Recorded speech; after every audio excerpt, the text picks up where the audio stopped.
ಎಲ್ಲರಿಗೂ ನಮಸ್ಕಾರ. ನಾನು ಅಕಸ್ಮಾತ್ತಾಗಿ ಇವಾಗ ಆಟೋ ಹುಡುಕ್ತಾ ಇದ್ದಾಗ ನನಗೆ ಮಳವಳ್ಳಿ ನಾಗಣ್ಣವ್ರು ಆಟೋ ಕೂಡಿಸ್ಕೊಂಡು ಕರ್ಕೊಂಡ್ಬಂದರು ಬನಶಂಕರಿ ಸೆಕೆಂಡ್ ಸ್ಟೇಜ್ಗೆ. ಅವರ ದಾರಿ ಉದ್ದಕ್ಕೂ ಅವರು ಮಾತಾಡ್ತಾ ಇದ್ದಿದ್ದ ನೋಡಿದ್ರೆ ಶೈಲಿ, ಅವರೊಬ್ಬ ಒಳ್ಳೆಯ ವ್ಯಕ್ತಿ, ತುಂಬ ಒಳ್ಳೆಯ ವ್ಯಕ್ತಿ. ಅಂದರೆ ತುಂಬ ಆತ್ಮಾವಲೋಕನ ಮಾಡಿಕೊಂಡು ಭಾಳ ಜನಕ್ಕೆ ತಮ್ಮ ಕೈಲಾದ ಸೇವೆಯನ್ನು ಮಾಡಿದ್ದಾರೆ. ಅವರದ್ದು ಉದ್ದೇಶ ಇಷ್ಟೇ, ನನ್ನ ಜೀವ ನನಗೆ ದೇವರು ಕೊಟ್ಟಿರೋದು, ನಾನು ಭಗವಂತನ ಸೇವೆ ಜನರ ಮುಖಾಂತರ ಮಾಡಿ ತೋರಿಸೋದು ಅಂತ ನನಗೆ ಭಾಳ ಅವ್ರಿಗೆ ಆ ಒಂದು ತೃಪ್ತಿ ಸಿಕ್ಕಿದೆ. ನನಗೆ ಅವರು ಆಟೋದಲ್ಲೇ ಸಿಕ್ಕಿದ್ದು ನನಗೆ ಪೂರ್ವಜನ್ಮ ಪುಣ್ಯ ಅನಿಸುತ್ತೆ. ಈಗ ನಮ್ಮದು ಒಂದು ಆರ್ಗನೈಸೇಷನ್ ಇದೆ, ನೋಬಲ್ ಹಾರ್ಟ್ಸ್ ಅಂತ, ಅವರು ಅದ್ರ ಜೊತೆ ಕೈಗೂಡಿಸ್ತಾರೆ.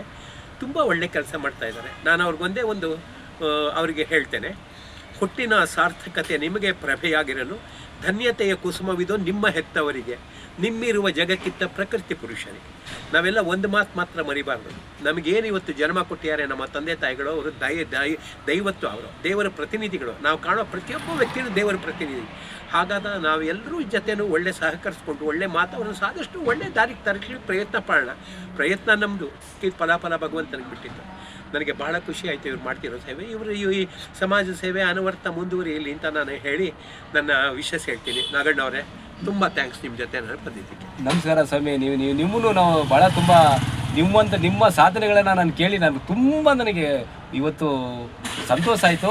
ಆದರೆ ನೀವು ಗೊತ್ತಿಲ್ಲದೇ ಸಾಧನೆ ಮಾಡ್ತಾ ಇದ್ದೀರಾ.